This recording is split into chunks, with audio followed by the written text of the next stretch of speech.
So hello, today I'm going to start a new topic of marketing management, that is social marketing. I'm Mariam Chani, Assistant Professor of Babu Banarsi Das University, Lucknow.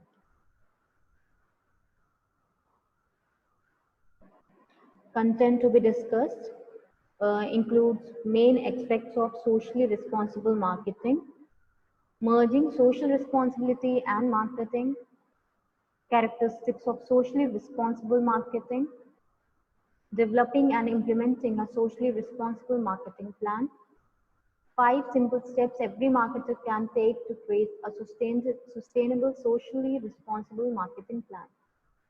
So now let us start. Main aspects of socially responsible marketing.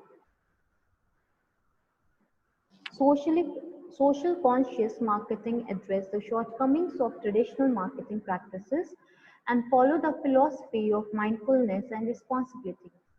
This philosophy states that company marketing practices should be based on consumer satisfaction, innovative ideas, and offer society long-term value and benefits. तो social conscious marketing में क्या होता है, जो भी shortcomings होती हैं traditional marketing practices की, या फिर जो भी माइंडफुलनेस या रिस्पॉन्सिबिलिटी होती है, उस चीज़ को ओवरकम कैसे करते हैं। तो इससे क्या होता है, कंपनी मार्केटिंग प्रैक्टिसेस जो बेस्ड होती है वो कस्टमर सेटिस्फैक्शन पे बेस्ड होती हैं, इनोवेटिव आइडियाज पे बेस्ड होती हैं, और ये चाहती हैं कि लॉन्ग टर्म वैल्यू और बेनिफिट बना रहे। Below is a list of the main aspects of social responsible marketing practices. Consumer orientation. This socially responsible practice teaches that companies should base policies and operations on customers' perspective. Not only will the marketer discover the customer's needs, they will also look at their plans as if they were the user. An example, an overcrowded website with lots of ads dumped onto it will be easily spotted if the marketers were to practice this method. So, in socially responsible marketing practice, it should be consumer orientation, या मतलब it should be consumer oriented, मतलब consumer का perspective है वो जानना जरूरी है अगर हम लोग चाहते हैं कि हमारी जो प्रैक्टिस हो सोशली रिस्पॉन्सिबल हो।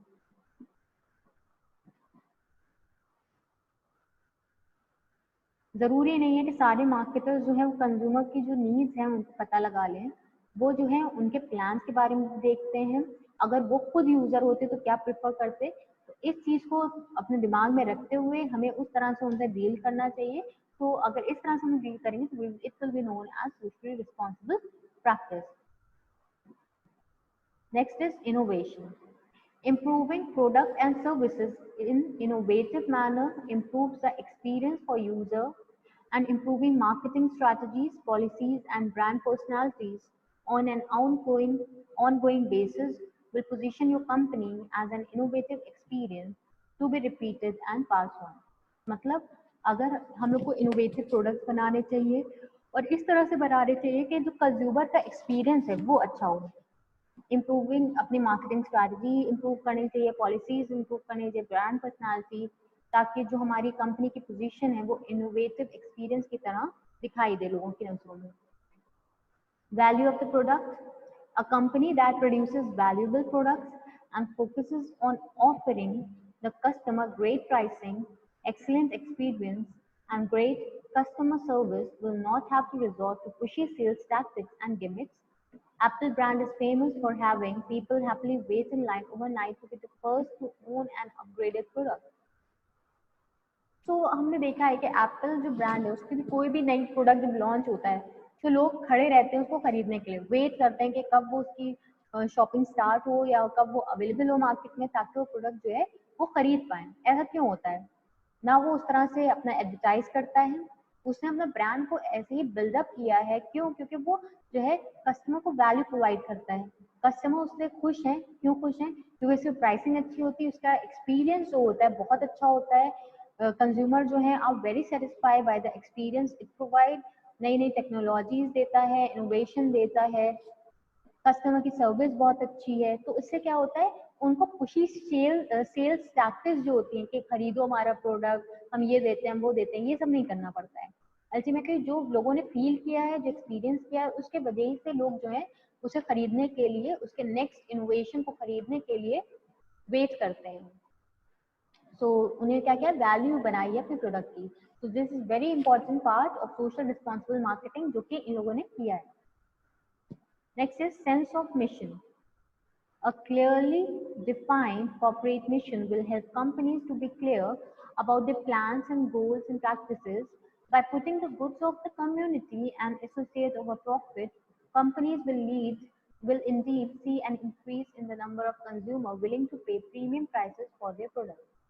तो हमने देखा है कि अगर कॉर्पोरेट मिशन जो है अच्छे से कंपनीज डिफाइन करते हैं और अपने प्लान गोल पर्सपेक्टिव के बारे में क्लियर हों, तो ये जो है अपनी कम्युनिटी को उतना ही अच्छा प्रोवाइड कर पाएंगे, अपने प्रॉफिट को अपनी कम्युनिटी से एसोसिएट कर पाएंगे। देखेंगे कि कंज्यूमर जो है बढ़ गए उनके, और वो प्रीमियम प्राइसेस भी उनको पे कर रहे हैं। क्यों? जब तक आप क्लियर नहीं होंगे आप क्या चाहते हैं, तब तक लोग जो आपके बारे में पर्सपेक्टिव रखते हैं वो भी नहीं क्लियर होंगे। जब आप अपने मिशन या गोल जो हैं या प्रैक्टिसेस हैं उनको प्रॉपर कर लेंगे और उसका पॉइंट ऑफ व्यू दिखा पाएंगे लोगों को कि वो आप क्या कैसे उनकी नीड्स या उनको सेटिस्फैक्शन या वैल्यू प्रोवाइड करना चाहते हैं, तो उससे क्या होगा कि कंज्यूमर वो अल्टीमेटली वो जो है परसुएड हो जाएंगे उस प्रोडक्ट को खरीदने के लिए या आपकी तरफ अट्रैक्ट होंगे। तो वो इसीलिए रेडी भी हो जाते हैं कि वो जो प्रीमियम प्राइसेस हैं, मतलब जो अच्छे खासे प्राइसेस हैं, वो पे करें उसी प्रोडक्ट के लिए। Next is impact on society. Unlike traditional marketing focus, which was cost reduction and profit increase, socially responsible markets are more focused on providing goods and services consumer want, gaining feedback for improvement, and giving back to the communities that help them become who they are. तो जैसे कि traditional marketing जैसे focus करती है cost reduction पे, profit increase पे, social responsible marketing पे, तो गुड्स एंड सर्विसेज जो कस्टमर चाहते हैं उनके फीडबैक लेना और उस हिसाब से अपना प्रोडक्ट को इम्प्रूव करना, वो हेल्प करता है कम्युनिटीज़ को वो बनने के लिए जो वो बनना चाहते हैं या जो वो हैं। तो इस तरह से कंपनीज का जो इम्पैक्ट है वो प्रॉपर होना चाहिए सोसाइटी पे, ताकि वो जो है खुश हों, वो जो चाहते हैं उनको मिल गया, तो ultimately this will improve your organisational profit. Merging social responsibility and marketing. Think about long-term effects, not short-term gain.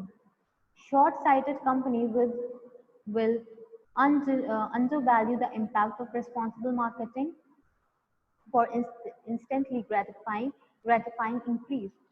So ये भी कहा गया है कि सोशल रिस्पॉन्सिबिलिटी और मार्केटिंग कैसे मर्ज कर सकते हैं हम लोग। इसको मर्ज करने के लिए सबसे पहले हमें शॉर्ट टर्म गेम्स के बारे में नहीं सोचना चाहिए, हमें लॉन्ग टर्म गेम्स के बारे में सोचना चाहिए। लॉन्ग टर्म गेम में क्या होगा, अगर हम लोग चाहते हैं कि हमारी कंपनी आगे जाके हमारे कंज्यूमर वैल्यू बढ़े, जिससे अल्टीमेटली हमारी सेल, हमारे मार्केट शेयर, हमारी मार्केट ग्रोथ होगी। अगर हम लोग शॉर्ट साइटेड गेम्स पे रहेंगे तो इसमें क्या होगा, हमें उस टाइम पे तो मिल जाएगा जो हम चाहते हैं, क्योंकि हमने रिस्पॉन्सिबिलिटी तो नहीं है, हमने अंडर वैल्यू करके जो हमारा इम्पैक्ट है, हमारा जो रिस्पॉन्सिबिलिटी उसको अंडर वैल्यू करके हमने शॉर्ट गेन्स तो कमा लिए, लेकिन वो चीज़ आगे चल के जब कस्टमर सेटिस्फाई नहीं होंगे, कस्टमर को वो चीज़ नहीं मिलेगी जो वो चाह रहे थे, तो वो उस प्रोडक्ट को यूज़ करना बंद कर देंगे। तो अल्टीमेटली जो लॉन्ग टर्म इफेक्ट है वो उसका अच्छा नहीं होगा, भले ही शॉर्ट टर्म गेन्स मिल जाए। Speak up against companies' policies that do not reflect the ethical profile of the company. As the face of the company, marketers should voice their concern when there is a potential for practice to be seen as unethical. So, अगर किसी company को लगता है कोई unethical practice हो रही है, तो वो उस टाइम पे उसको आवाज़ उठानी चाहिए, उसे कहना चाहिए कि इस तरह से नहीं बनाए, क्या क्या चीज़ें वो कर सकते हैं ताकि उस चीज़ को अवॉइड कर सकें। This will also help in making social responsible marketing. Think about long-term effects. Characteristics of socially responsible marketing. तो क्या-क्या characteristic हैं? Marketers get the right product to the right people at the right time. Ethical marketing ensures the product meets and exceeds their needs, back up their claims, and offer value to the consumer over the time while finding opportunities to pay it forward. A company that uses ethical and socially responsible marketing strategy will gain the respect and trust of the consumer they target and interact with. Over the long term, this will translate to greater benefits all round. So marketers क्या करते हैं, right product जो है right people को दिखाते हैं और right time पे जब उनको जरूरत होती है ताकि उनकी प्रोडक्ट की बिक्री जो है वो बढ़ सके। एथिकल मार्केटर्स क्या करते हैं, वो इंश्योर करते हैं प्रोडक्ट जो है वो उनकी नीड्स को पूरा कर सकें, ऑल्सो व्हेन दे नीड या फिर उनको जब उसमें हेल्प की जरूरत है वो भी कर सकें, कंज्यूमर को वैल्यू प्रोवाइड करते हैं और अपॉर्चुनिटीज फाइंड आउट करते हैं ताकि वो उसको आगे भी कंटिन्यू रख सकें। तो जो कंपनी एथिकल और सोशली रिस्पॉन्सिबल मार्केटिंग स्ट्रैटेजी अपनाती है उसके क्या होता है, उसके लिए लोगों की नजरों में बहुत ज़्यादा रिस्पेक्ट होती है, लोग कस्टमर्स भी उसको ट्रस्ट करते हैं जिसको वो टारगेट करते हैं या जिससे वो इंटरेक्ट करते हैं, जिससे अल्टीमेटली धीमे धीमे बिल्डअप करने से क्या होगा, उनका ग्रेटर बेनिफिट होगा आगे चल के over the long time. Today, firms can make their practices more ethical and responsible by perfecting the following characteristics. ये characteristic follow करके ज़्यादा ethical और responsible बना सकते हैं companies. Safety. Any product or service that could be hazardous to health condition of the people, animals, or the environment should have clear advisories and warnings. Once the problem is identified, the company can collect data to help improve the product and reduce or eliminate the danger.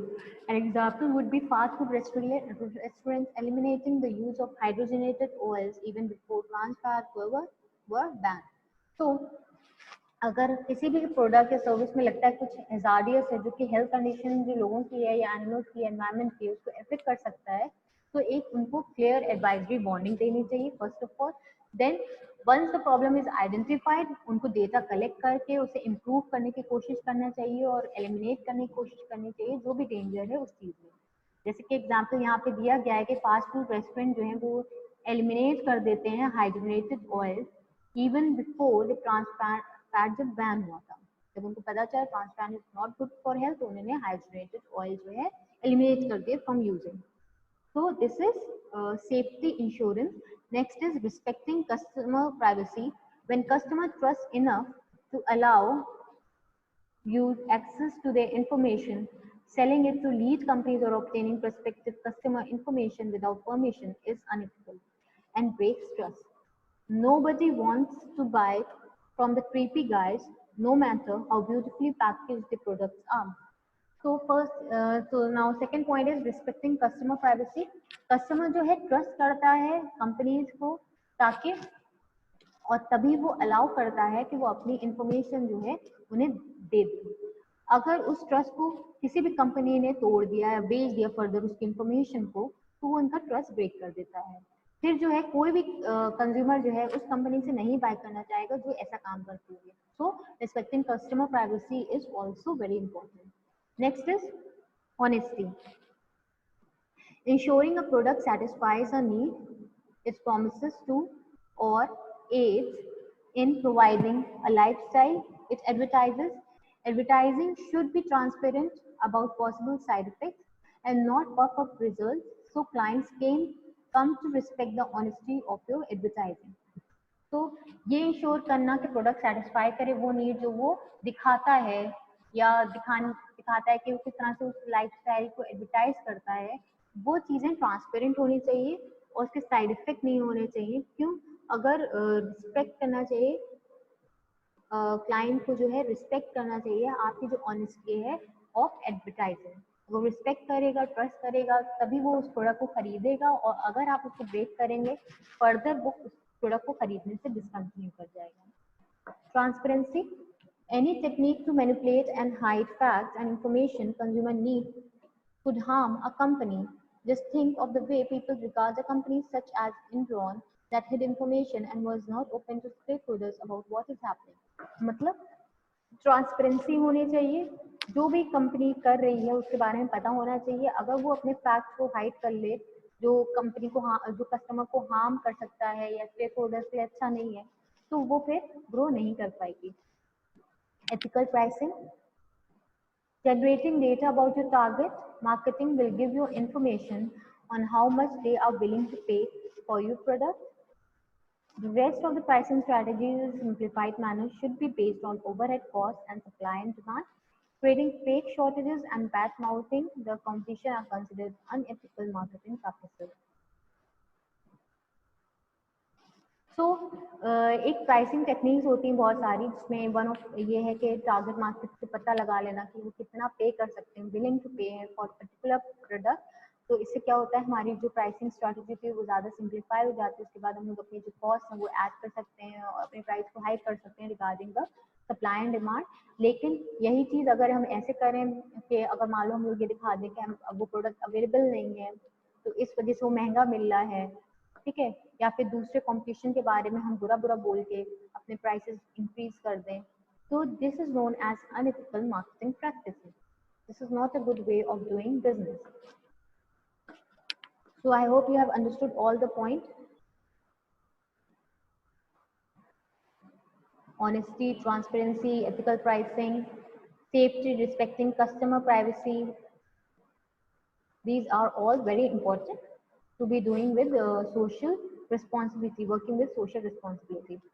Developing and implementing socially responsible marketing plans.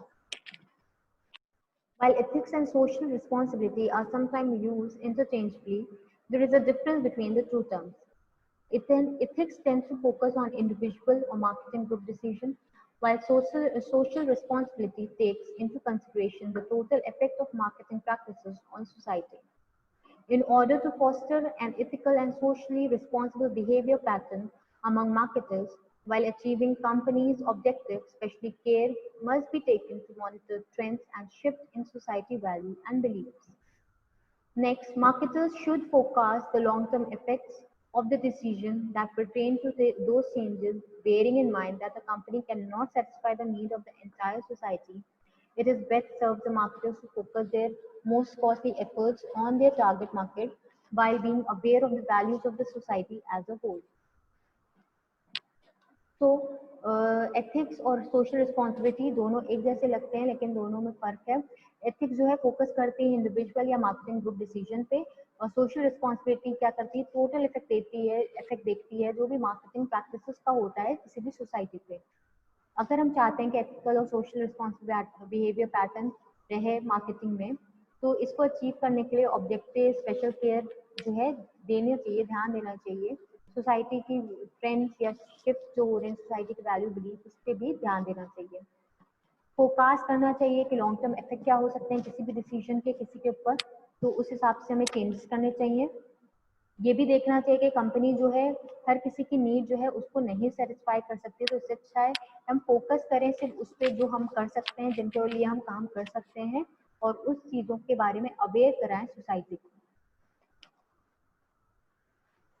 5 simple steps every marketers can take to create sustainable, socially responsible market plans are: define what is ethical marketing for your firm, decide which branch of ethics marketers will apply, determine how ethical approach to marketing will be implemented, discuss area of the firm operation that ethical marketing will be included as a part of the program, analyze and assess how much ethical marketing will cost the company and compare this against the benefits of the ethical marketing in long run. So these are the 5 steps. So first and foremost is define what is ethical marketing for your firm. सबसे पहले हमें define करना चाहिए कि ethical marketing हमारे point of view से या हमारे फर्म से या हमारे बिजनेस से क्या मायने रखती है, क्या चीज़ें एथिकल नहीं होंगी अगर हमारा फर्म नहीं फॉलो करेगा। तो ये पहले डिफाइन करना is very important. Then decide which branch of ethics marketers will apply, फिर उसके अकॉर्डिंग डिसाइड करना कि कौन सी ब्रांच ऑफ एथिक्स जो है हमें फॉलो करनी है या हमारे जो मार्केटर्स हैं वो यूज करेंगे। Determine how the ethical approach to marketing will be implemented, अब चूज करने के बाद देखना कि उसको किस तरह से इम्प्लीमेंट करना है, क्या चीज़ें बोलनी चाहिए, क्या चीज़ें दिखानी चाहिए, क्या चीज़ें बतानी चाहिए, क्या चीज़ें नहीं बतानी चाहिए, ये चीज़ें डिसाइड करना। Discuss area of the firm operation that ethical marketing will be included as a part of program. Areas देखना firms में जो जहाँ पे ये ethical marketing जो है यूज की जाएगी या किस चीज का पार्ट बनेगी प्रोग्राम में इंक्लूड होगी. Analyze and assess how much ethical marketing will cost the company and compare it against the benefit of the ethical marketing in the long run. उसके बाद एनालाइज करना कि हमें ये इम्प्लीमेंट करने में कितना पैसा लग रहा है या कितना कॉस्ट कर रहा है. उसके बाद उसको कंपेयर करना लॉन्ग रन बेनिफिट से जो कि हमें उस वजह से मिल रहा है.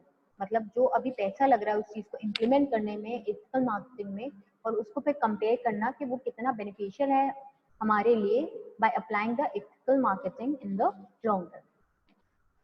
So these are all the 5 steps that marketers can take to create a sustainable, socially responsible marketing plan.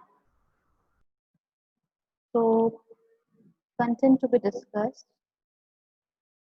big data analytics and its use in marketing process, predicting demand, improving customer experience, monitoring multi-channel transactions, identifying customer preferences. So all these we are going to going through these content and we'll get clear regarding that. What is big data analytics? The collection of vast amount of data is helping marketers to understand consumer behavior on an entirely different level. With that information, they are able to assess and identify key findings on their audience and target them better. As a result, they can make more informed decisions on future marketing campaigns, allowing them to be more effective. However, many marketers across various companies and industries share concerns on how to increase customer engagement and how to increase revenue growth. This is where big data analytics comes into play. So, बहुत सारा data होता है जो कि help करता है marketers को understand करने के लिए कंज्यूमर बिहेवियर एक डिफरेंट लेवल पे जाके. इंफॉर्मेशन से क्या होता है हम एसेस कर पाते हैं, आइडेंटिफाई कर पाते हैं डिफरेंट तरह के ऑडियंस टारगेट और उनको समझ पाते हैं ज़्यादा अच्छे तरीके से. जिससे क्या होता है हम लोग ज़्यादा अच्छे डिसीजन ले पाते हैं, अपने जो फ्यूचर मार्केटिंग कैंपेन्स होते हैं उनको ज़्यादा अच्छे से प्लान कर पाते हैं और वो ज़्यादा जब अच्छे से प्लान कर लेते हैं तो of course they are more effective and cost effective also. However, many marketers across various companies and industries share concern on how to increase customers engagement and how to increase revenue growth. तो बहुत सारे जगह लोग companies जो होते हैं marketers जो होते हैं वो कंसर्न उनका मेन कंसर्न है कैसे वो कस्टमर्स को अपने इंक्रीज करें, कैसे अपने रेवेन्यूज को इंक्रीज करें. ये कैसे हो सकता है with the help of big data analytics. क्यों? क्योंकि जब हम लोग ज़्यादा लोगों का डेटा एनालाइज कर पाएंगे, उनको समझ पाएंगे, उनके तरह से डिसीजन ले पाएंगे उनके रिगार्डिंग जैसा वो चाहते हैं, तो ऑफकोर्स हमारा जो कस्टमर इंगेजमेंट है वो इंक्रीज होगा और हमारी जो रेवेन्यू ग्रोथ है वो भी इंक्रीज होगी. Using big data technologies and analytics methods, marketers can mine, combine, and analyze both types of data in near real time. This can help them discover hidden patterns such as the way different groups of customers interact and how this leads to purchase decisions. तो अगर हम लोग use करते हैं big data technology और analytics method को तो marketers जो हैं वो कंबाइन कर सकते हैं, एनालाइज कर सकते हैं दोनों तरह तरह के डेटा और रियल टाइम में उनको अप्लाई कर सकते हैं. इससे क्या होगा जो हिडन डेटा है जिसके बारे में हमें पता नहीं लग पाता है जिस वजह से हमारा प्रोडक्ट नहीं बिकता है शायद वो पैटर्न भी हमें पता लग जाएगा और इस तरह से डिफरेंट ग्रुप ऑफ कस्टमर जो हैं वो इंटरेक्ट कर पाएंगे और परचेज डिसीजन को अच्छे से लेने में हेल्प कर पाएंगे. There are 3 types of big data are key for marketing. तो 3 तरह के डेटा होते हैं जो कि should be kept in mind और जिनको एनालाइज किया जाता है थ्रू बिग डेटा और ये यूज होते हैं for marketing. First is customer. The big data category most familiar to marketing may include behavioral, attitudinal, and transitional metrics from such tools as marketing campaigns, point of sales, website, customer service, social media, online communities, and loyalty programs. तो big data category में most सबसे ज़्यादा जो आते हैं उसमें होते हैं बिहेवियरल, जो कस्टमर से रिलेटेड होते हैं, जो एटीट्यूड, कस्टमर का एटीट्यूड कैसा है, ट्रांजैक्शनल मैट्रिक्स। तो इससे क्या होता है, मार्केटिंग कैंपेन, जो पॉइंट ऑफ सेल, जो वेबसाइट होते हैं, जो कस्टमर सर्वे होते हैं, जो ऑनलाइन कम्युनिटीज होते हैं, जो प्रोग्राम्स होते हैं, उसके थ्रू वो डेटा कलेक्ट करते हैं और उसको एनालाइज करते हैं ताकि जो कस्टमर का बिहेवियरल या एटीट्यूडनल चेंज है उसको अंडरस्टैंड कर पाएँ और उसके अकॉर्डिंग अपने मार्केटिंग कैंपेन को प्लान करें या प्रोडक्ट को डिज़ाइन करें या किस तरह से बेचना है उनको, उस तरह को उस डेटा से वो उसको एनालाइज कर पाते हैं। तो it helps in customer growth also and customer satisfaction. Next is operational. This big data category typically includes objective metrics that measures the quality of marketing processes relating to marketing operation, resource allocation, asset management, budgetary control, etc.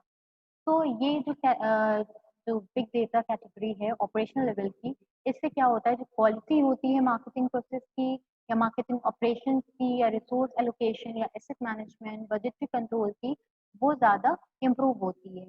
अगर हमें ये data मिल जाएगा तो हम analyse कर पाएंगे कि हमें कैसे अपना एसेट को मैनेज करना है, अपने रिसोर्सेज को कहाँ एलोकेट करना है जिससे हमें ज़्यादा प्रॉपर बेनिफिट मिलेगा, अपने बजट को कैसे कंट्रोल में रखना है।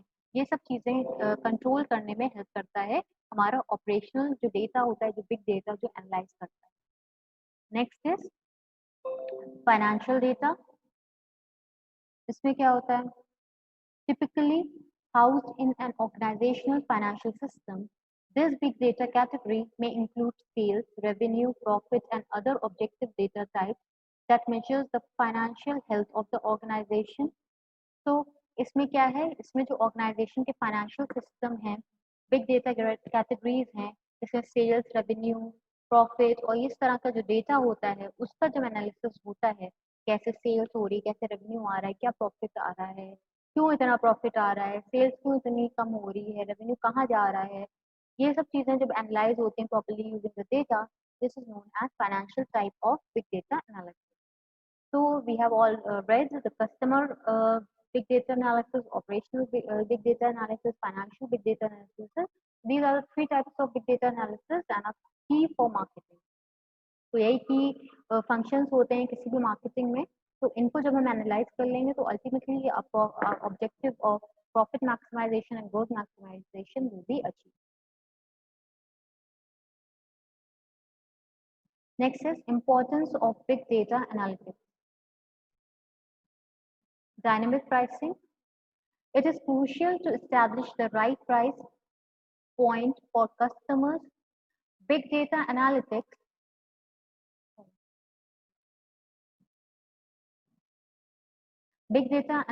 allow real-time monitoring and analysis of the price, product, and insights on consumer interest, allowing marketers to adjust pricing in responsive way based on customer behavior, offering discount to hesitant buyer.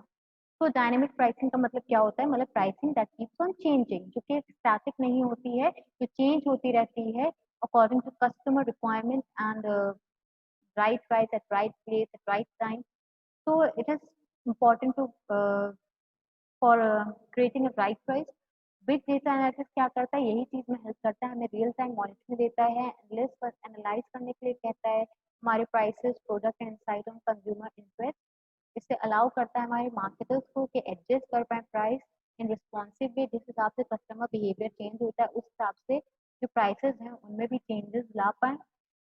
जैसे कि for example discount दे देना उन buyers को जो hesitate होते हैं खरीदने से, या फिर buy one get one free offer दे देना those who are interested in that kind of offers. तो ये कैसे होता है, जब हम लोग डेटा कलेक्ट करते हैं, डेटा में क्या होता है जिसमें हम लोग एनालिसिस करते हैं, जिसमें हम लोग पता लगाते हैं किस टाइप के कस्टमर्स हैं, उनका एटीट्यूड कैसा है, उनका बिहेवियर कैसा है, वो क्या चाहते हैं किसी प्रोडक्ट से.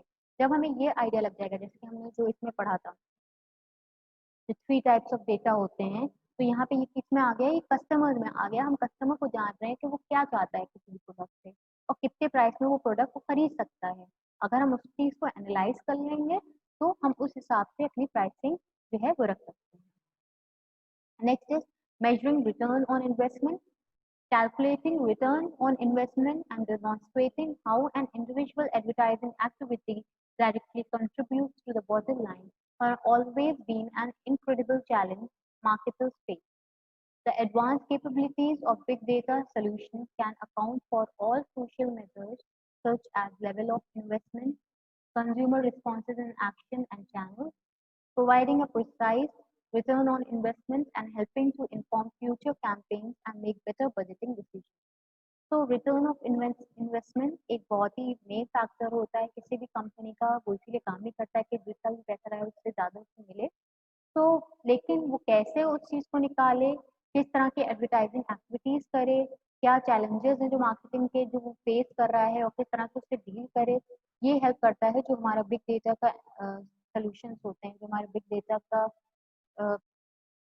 डेटा जो हमें मिलता है उसको किस तरह से हम लोग एनालाइज करते हैं कि कितना लेवल ऑफ इन्वेस्टमेंट है, कंज्यूमर कैसे रिस्पॉन्ड कर रहे हैं, क्या एक्शंस हैं, क्या चैनल्स हैं, प्रिसाइज रिटर्न ऑन इन्वेस्टमेंट और हेल्प करता है हमें इन्फॉर्म करने के लिए हम लोग फ्यूचर अपने जो प्लान्स हैं उनको कैसे डिज़ाइन करें, क्या बजटिंग डिसीजन लें कि हमारा जो कॉस्ट है वो मिनिमाइज हो सके और किस तरह से उसको इफेक्टिवली हम लोग यूज़ करें अपने जो सोर्सेज हैं, जो हमारे इन्वेस्टमेंट हैं, ताकि जो हमारा जो रिटर्न है वो मैक्सिमाइज हो सके। तो ये डेटा हमें कहाँ से मिलता है? ये डेटा हमें कह सकते हैं हमें ऑपरेशनल से भी मिल सकता है, ये हमें फाइनेंशियल से भी मिल सकता है। It include both the types of data. Operational में क्या हो गया, ऑपरेशनल में हमने पढ़ा था किस तरह के हमारे डेटा होता है relating to marketing operation, resource allocation के किस तरह से जो हमें पैसा मिला उसको कहाँ कहाँ लगाना है। जब हमें ये प्रिसाइसली हम लोग डिसाइड कर लेंगे यूजिंग दैट डेटा, तो हम लोग हमें पता है कि जहाँ पे भी लगा रहे हैं तो वहाँ पे मैक्सिमम रिटर्न होगा, उसी हिसाब से हम लोग लगाएंगे पैसा ना। अगर हमारे पास दो चार ऑल्टरनेटिव हैं जहाँ पे हम लोग पैसा लगा सकते हैं, तो किस चीज़ को हम लोग चूज करेंगे जहाँ पे हमें सबसे ज़्यादा पैसा मिल सकता है। तो उस हिसाब से हम लोग अपने अपने रिसोर्स का एलोकेशन करना, अपने जो एसेट्स हैं कौन सा रखना है, कौन सा बेचना है, किसको यूज करके पैसा निकालना है, कौन सा वेस्ट हो रहा है हमारा, उस तरह से करना। बजटरी कंट्रोल, जितना पैसा हमने डिसाइड किया था किसी चीज़ में लगाने के लिए, किसी प्लांट में लगाने के लिए, उससे ज़्यादा पैसा ना लगे, तो that is known as budgetary control. Financial इसमें क्या हो गया, फाइनेंशियल में सेल्स कहाँ कितनी कैसे हो रही, जहाँ पे सेल्स ज़्यादा हो रही वहाँ पे और एफर्ट्स देना कि हमारी सेल्स इंक्रीज हो सके। जहाँ पे सेल्स हमें लग रहा है नेग्लिजिबल है तो वहाँ पे कौन सी पोटेंशियल एडवर्टाइजिंग यूज कर सकते हैं ताकि हमारी सेल्स इंक्रीज हो, रेवेन्यू बने, हमारा प्रॉफिट इंक्रीज हो। तो this all are done in by measuring return on investment using big data. Next is forecasting. When big data analytics are analyzed in light of historical data, statistical algorithms are able to determine chances of future results and behavior. This leads to a much more effectively ability to forecast customer behavior and adjust marketing efforts based upon these insights. Forecasting का मतलब क्या होता है? Forecasting का मतलब होता है पहले ही से ही प्रिडिक्ट कर लेना कि हमारा प्रोडक्ट जो है कितना बिकेगा। ये कैसे प्रिडिक्ट कर सकते हैं? इसकी बहुत सारी टेक्निक्स होती हैं। जो हमारे पास डेटा आता है, जैसे मान लो हमारे पास पास्ट ईयर का डेटा है, पिछले सालों का डेटा है, पिछले 10 सालों का डेटा है हमारे पास, तो उसको हम लोग एनालाइज कर सकते हैं, उसको देख सकते हैं कि हमारे ट्रेंड क्या रहा है, हमारी ग्रोथ का बढ़ रहा है, गिर रहा है, हर साल बढ़ता है कि हर ऑल्टरनेट ईयर बढ़ता है।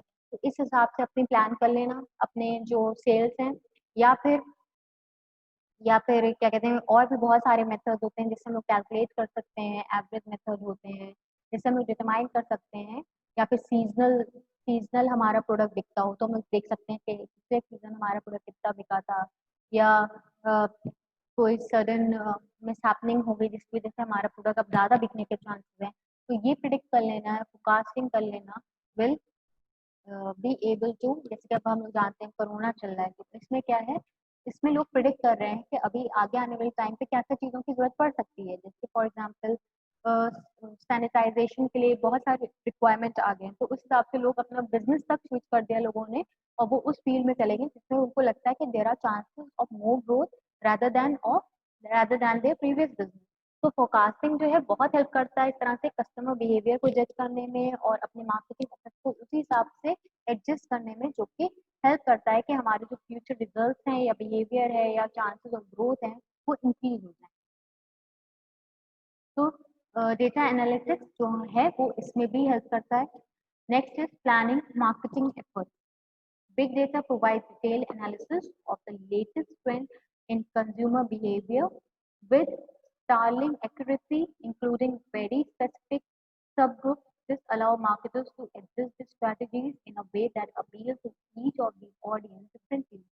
तो बिग डेटा जो है डिटेल एनालिसिस को प्रोवाइड करता है जो ट्रेंड लेटेस्ट चल रहे हैं या फिर कंज्यूमर बिहेवियर जैसा चल रहा है उस हिसाब से कैसे अपनी प्लानिंग करें जिससे हमारी जो एक्यूरेसी है वो बढ़ सके वेरी स्पेसिफिक सब ग्रुप को लेके स्टडी कर सकते हैं इससे क्या होता है जो भी मार्केटर्स की स्ट्रैटेजीज होती हैं वो अपने हिसाब से उसको प्लान कर सकते हैं और उनको यूज कर सकते हैं कि वो अपील करें ऑडियंस को जिससे जो हमारे मार्केटिंग इफेक्ट्स हैं वो ज़्यादा अच्छे से एनालाइज हो सके so we have studied the three types of what is big data big data वहाँ मेरा I hope you are clear with big data क्या होता है जो भी डेटा जो हमें रिसोर्सेज के थ्रू मिलता है जो हमें हेल्प करता है अंडरस्टैंड करने के लिए कंज्यूमर बिहेवियर को अलग अलग लेवल पे और हमें उस हिसाब से अपनी स्ट्रैटेजीज और प्लान को बनाने के लिए हेल्प करता है हम अपने टारगेट ऑडियंस पे ज़्यादा ध्यान दे पाते हैं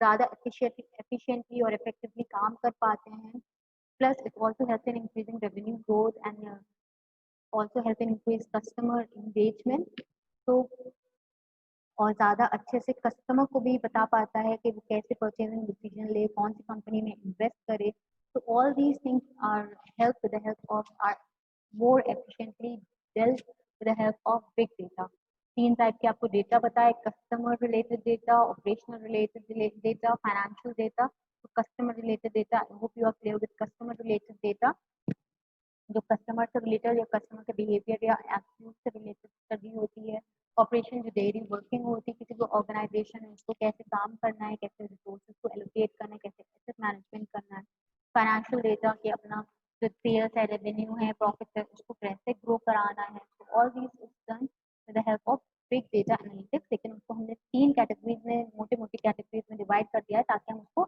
ज़्यादा अच्छे से स्टडी कर पाएँ तो इम्पोर्टेंस भी हमने पढ़ा है dynamic pricing measuring of return of investment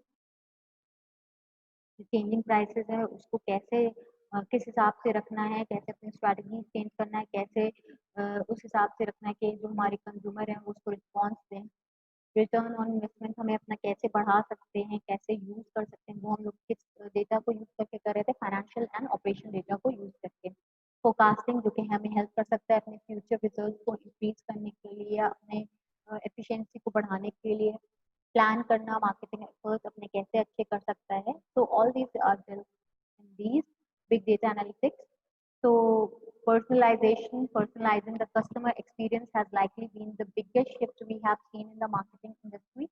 Current practice includes personalizing the entire customer journey, but it isn't truly possible without big data analytics that provide the user-generated data necessary to understand consumer choices and preferences. Personalize कर देना customer के experience ये एक बहुत important marketing industry में एक change आया है कि बहुत सारी चीज प्रोडक्ट होते हैं जो पर्सनलाइज हो जाते हैं कंज्यूमर की जो जनरली प्रॉपरली पर्सनलाइज हो जाए वो उसके अकॉर्डिंग हो जैसे वो चाहता है लेकिन ये पूरी तरह पॉसिबल नहीं हो पाते अगर हम लोग बिग डेटा एनालिसिस को नहीं यूज करते तो ये यूजर जनरेटर होता है मतलब जिसको यूज करना है वही वो डेटा बनाता है और उसको अंडरस्टैंड करके हम लोग कंज्यूमर की जो चॉइसेस है जो प्रेफरेंसेस है उसके अकॉर्डिंग काम करते हैं फिर है enhancing product offering. Data can be informed about product features, consumers like and dislike. This can allow business to adjust marketing efforts in a way that allows them to focus on the most popular and positive elements of the product service. This data can also be used for design suggestions, which ultimately improve the product in a way that customer want, making it easier to advertise and sell. तो product offerings को हम ज़्यादा enhance कर सकते हैं consumer के like और dislike के अकॉर्डिंग इससे क्या होता है बिजनेस हमारा एडजस्ट कर पाता है मार्केटिंग एफर्ट अच्छे से हो पाते हैं इससे क्या होता है वो फोकस कर पाते हैं ज़्यादा पॉजिटिव एलिमेंट्स पे या सर्विसेज पे और जो डिज़ाइन एंड सजेशन है वो हमारे प्रोडक्ट को ज़्यादा इम्प्रूव करने में हेल्प करते हैं जो कि कस्टमर चाहता है और उसके लिए एडवर्टाइज करना भी ईजियर हो जाता है और बेचना भी ईजियर हो जाता है क्यों क्योंकि वही स्पेसिफिकेशन हमें कंज्यूमर के थ्रू पता चले होते हैं कि वो क्या चाहता है कैसे चाहता है वो कि हम उसे बेचें So thank you. I hope you are clear with all the points. Thank you.